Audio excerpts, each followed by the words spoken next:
हिमाचल प्रदेश के शिमला का एक ऐसी कहानी देखने को मिली है जिसमें आप देख सकते हैं एक परिवार पर दूसरे परिवार पर आरोप प्रत्यारोप का दौर चलता रहा।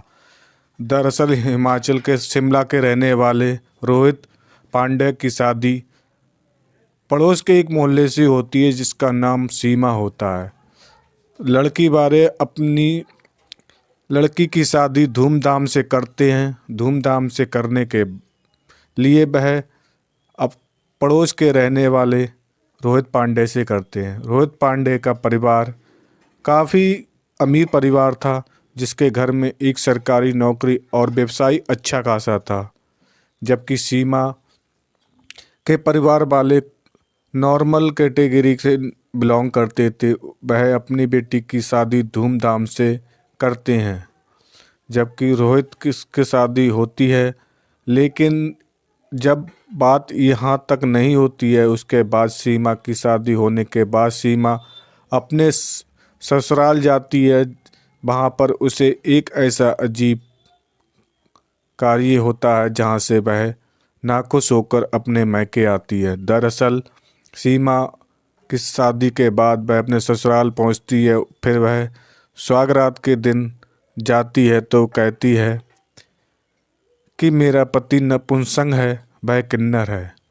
ये बात धीरे धीरे वह पहले अपने भाभी से कहती है, फिर भाभी उसके भाई से कहता है। भाई धीरे धीरे सीमा के पति रोहित पांडे और उसके परिवार वालों से ये बात रखता है। तब रोहित पांडे की भाभी कहती हैं कि ऐसा तो मुझे मालूम नहीं है कि रोहित जी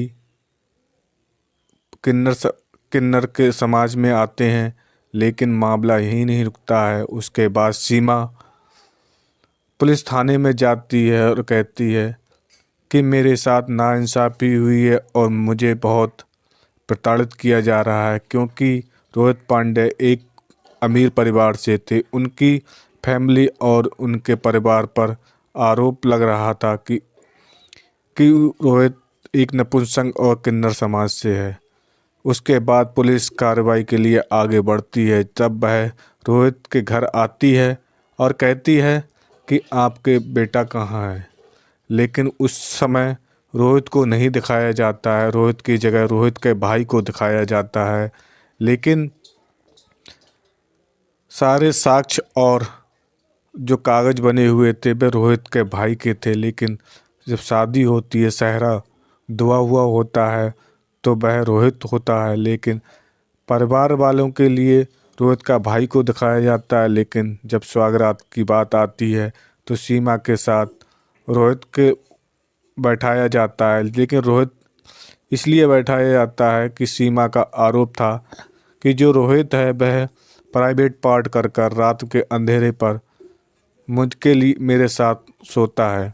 लेकिन सीमा ने आरोप लगाया कि इसकी जांच होनी चाहिए और मामला आगे बढ़ता गया।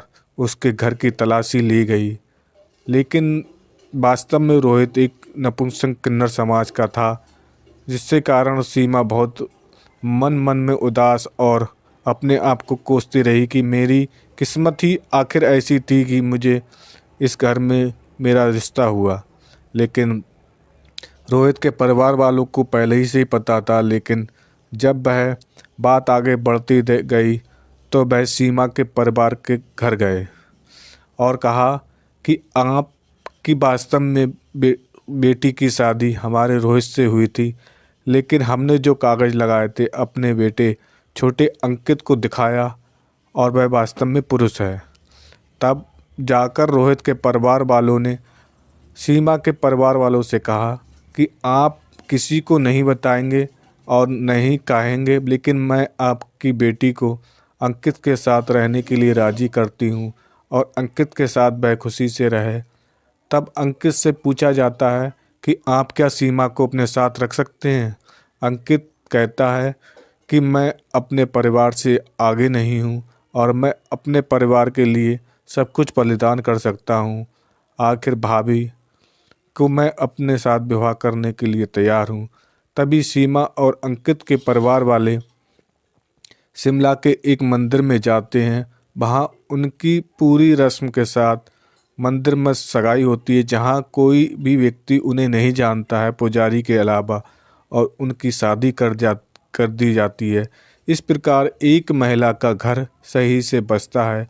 ऐसी बहुत सी कहानियाँ होती हैं जो कि आम समाज में अपने आप को बचाने के लिए लोग और किसी लड़की की और बेटी की ज़िंदगी तबाह करने के लिए बढ़ते हैं, लेकिन ऐसा नहीं करना चाहिए। जो है समाज में सबको लिए अपने आप को दिखाना चाहिए कि हम वास्तव में जो हैं वही रहेंगे, क्योंकि हम अपने आप को अधिक सही व्यक्ति दिखाने का प्रयास करेंगे तो न कहीं न